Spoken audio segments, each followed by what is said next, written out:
Hey, what's up, and welcome back to the Critics Initiative. That's right, it's been a little bit, but we are now onto the second phase of the MCU. If you aren't familiar with the rules or kind of the overall idea of the Critics Initiative, it's actually quite simple. It's ultimately a project where every review is going to be a collab, and because the Marvel Cinematic Universe is made up of several franchises, every guest that I have will have an assigned franchise to talk about. For instance, Rob from the Big Rob Theory is joining me once again today to talk about Iron Man. During Phase 1, he joined me to talk about Iron Man 1, Iron Man 2, and the Avengers. So yeah, during the big crossover films like the Avengers, I have all my guests join me for a super review. And if you're interested in how that works, go ahead and check out my review for the Avengers, because it's obviously only going to get bigger than that from now on. But today, we're starting off Phase 2 with the infamous Iron Man 3.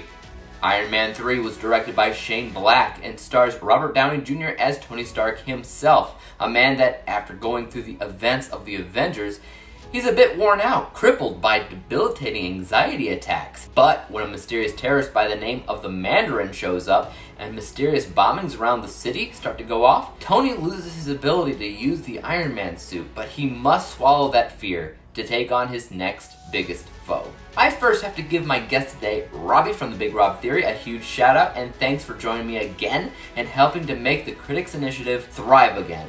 We'll of course be hearing what he has to say about Iron Man 3 in just a hot second! But I first wanted to take the time to talk about some positives that I find with this movie, because to be honest, there's a ton. I love this movie. Some things you'll agree with me on, while others I feel like most of you don't even think about for some reason. But this movie has a very warm place in my heart, always has, always will, and I usually say 3 positives about this movie every time that I talk about it.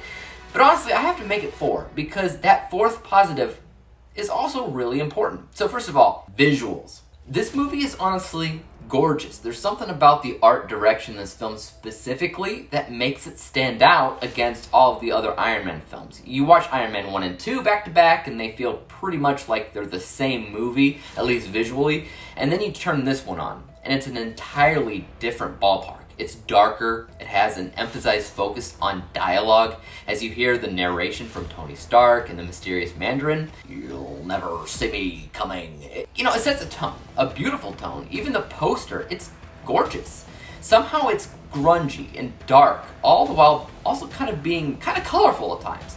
I adore everything in terms of how this film looks. The second positive that I usually talk about is the humanizing aspect going on here.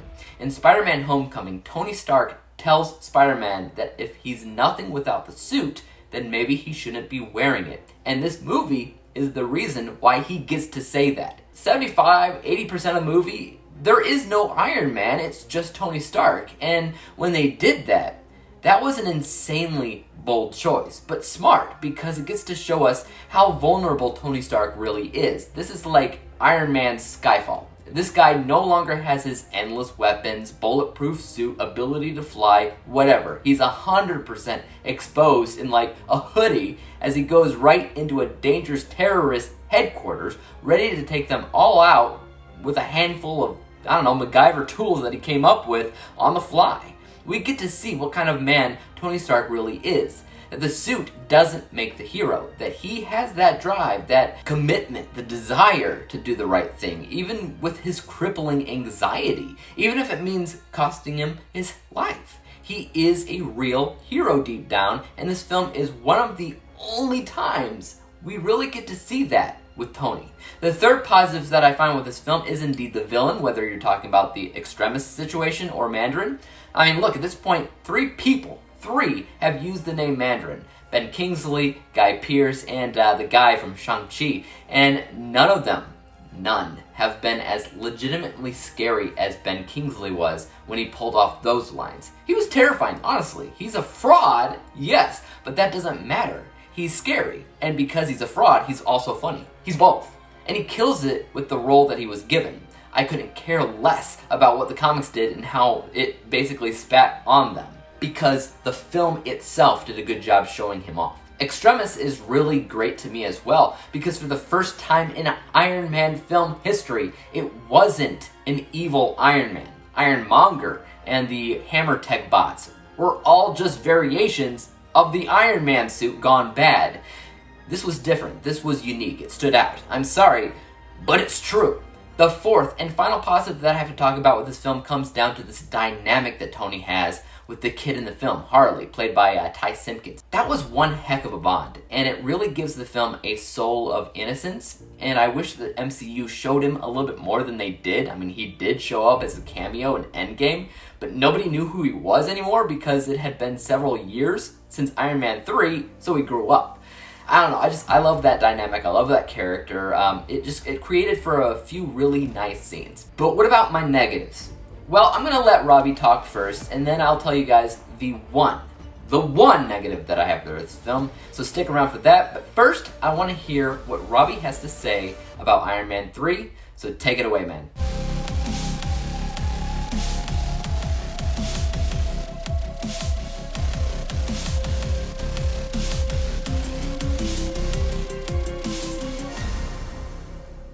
What's going on, everyone? Thank you for joining me today. It's the Big Rob Theory here, and thank you, Dave, for having me on your channel once again for today's video, Iron Man 3 in the Critics Initiative. Directed by Shane Black, this movie came out in 2013, and this movie received a ton of hate, and I mean a ton of hate. It is one of the least liked of the Iron Man movies, and I kind of have to agree, rightfully so. Basic premise of this movie is there is this experimental treatment called Extremis that is supposed to help with treating and kind of healing very, very severe injuries. I'm talking like lost limbs, severe third-degree burns, all this kind of stuff. That's what this treatment, or experimental treatment, is supposed to do. However, throughout this movie, we realize that this experimental treatment is not all that it's cracked up to be, and it is not necessarily what the people who have invented it kind of said it would be. So, of course, you have Robert Downey Jr. as Tony Stark, Gwyneth Paltrow as Pepper Potts, Jon Favreau as Happy Hogan, Guy Pearce as Aldrich Killian, Rebecca Hall as Maya Hansen, the lead experimenter or doctor on the Extremis treatment, Ben Kingsley, the man, the myth, the legend, Trevor Slattery, aka the Mandarin. So I won't take up too much of your time, but I do want to say that I did enjoy this movie to an extent. One of my favorite things about this movie, or one of the best things about this movie in my opinion, is the Mandarin, who is played by Ben Kingsley or Trevor Slattery in the movie. And it's just this guy, just acting, this English actor, and he's just like, hey, wait a minute, don't hit the face. Like, like he's just like on TV, like, you'll never see me coming. And then you see him in person, and he's like, hello, how are you? It's just like one of the greatest things, man.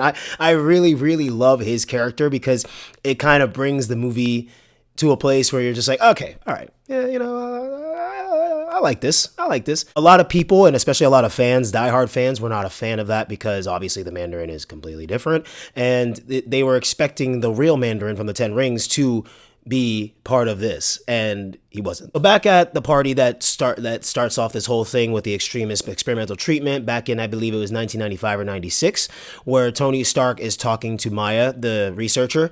Aldrich Killian comes in, and he's, looking geeky and everything, and he's trying to talk to Tony about all these things, and Tony just kind of shoves him off to the side. So that's why in the future, Aldrich Killian has this just resentment towards Tony Stark. And then we find out that he's the true Mandarin because of everything that's going on with the Extremis treatments, and then there are these soldiers and people that are just like exploding because of this, and whenever their body rejects it, they just explode because it's like an explosive rejection. People think that it's bombings, or they just think it's random bombings when it's actually people. Like, people are exploding. So that's another part of the movie that is kind of wonky, but still pretty cool. No, I'm not going to go through the entire movie story with you, but overall, I did not mind the movie. It is not my favorite movie by any means.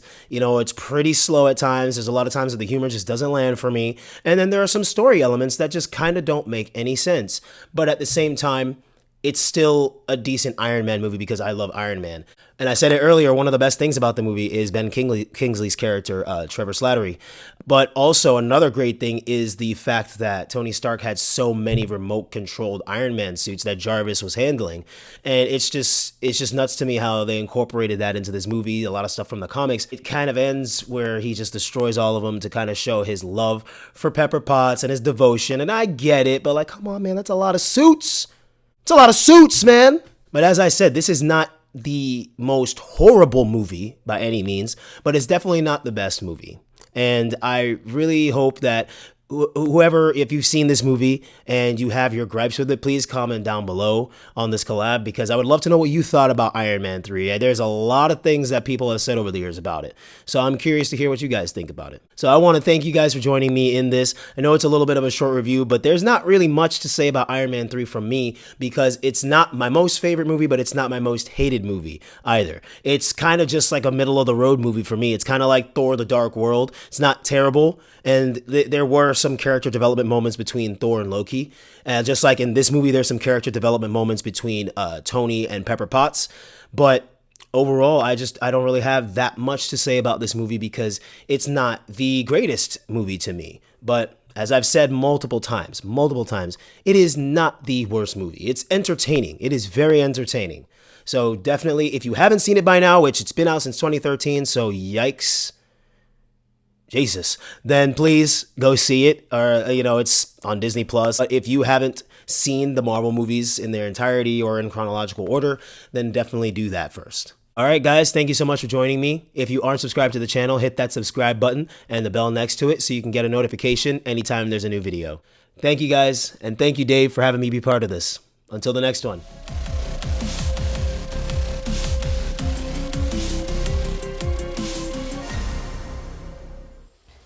Thanks to Robbie from The Big Rob Theory for joining me in my review today. I really enjoyed hearing what you had to say about Iron Man 3. We definitely agree about a few things, primarily the Mandarin. But I tell you what though, as long as you said you didn't hate it, that's enough for me, since everybody else and their mom seems to hate it.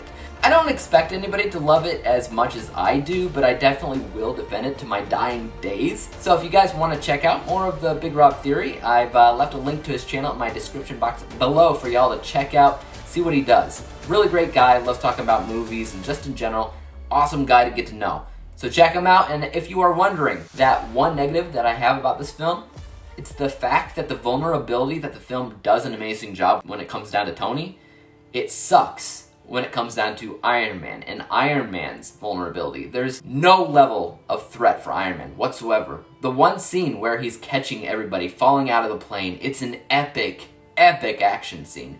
And then we learn that it was never Tony in the suit. At any given point, he was remote controlling it from a safe distance away. So he himself was never in any danger. Let that sink in. And it only gets worse from there, because the third act of the film has all of these Iron Man suits that are fighting the bad guys. Each one of the suits are empty. And honestly, Tony could have just sat back, ate his bucket of popcorn, and watched as his slaves did all the work. There's no level of danger there, none. Rob, you're like, but there was a lot of suits when they blew him up. And yeah, but he had to blow that up, man. He had to. That was the only way that they could get back to making Iron Man vulnerable again.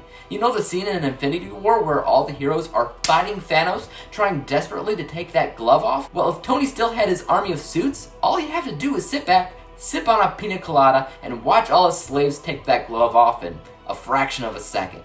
No threat, no tension, no nothing. It's cool in theory, but this was the point where Tony Stark had just gotten a little bit too good at his job, and basically I didn't fear for his life anymore, so a fraction of the stakes in the film are a bit lost on me. But thankfully, a majority of the film really was just Tony Stark and not Iron Man. This is the part where I score a film, and you guys are going to pass out when you see my score. A+, 99% nearly flawless. Now look, I went back and forth on that score. Something about it definitely seems a little bit too high for me. But when I went back to my scoring spreadsheet, time and time again, I can't help it, the movie checked all the boxes that I look for. I would go through all that with you, but my review would end up being 3 hours long at that point, so I'm not gonna put you through that. The only negative that I had for the film was, in fact, making Iron Man not feel vulnerable. That's it. If they made him feel vulnerable, I probably would have given this film 100%, a perfect score. And guys, I've never given an MCU film 100% before, so the only way for any movie in the Critics Initiative to beat Iron Man 3 is to get that perfect score on rewatch. I don't know how likely that is, but I mean, I did score this higher than I did years ago when I reviewed it last time, which I think was 97%, so it's gone up since then. So there's always a possibility that I'll score another MCU movie 100% upon rewatch, but that's the only way something's gonna beat Iron Man 3, which I think, I'm with you, I think that's nuts, but I can't help it. It's a solid superhero film that checks nearly every single box, except for one, I think. Just one. But one last time, thanks to Rob from the Big Rob Theory for joining me today. Make sure that you check out his channel, send him some love, tell him who sent you, and make sure that you hit that like, subscribe button, and bell to be notified when I come out with my review for the next film in the MCU, which is going to be Thor: The Dark World. And until then, peace out!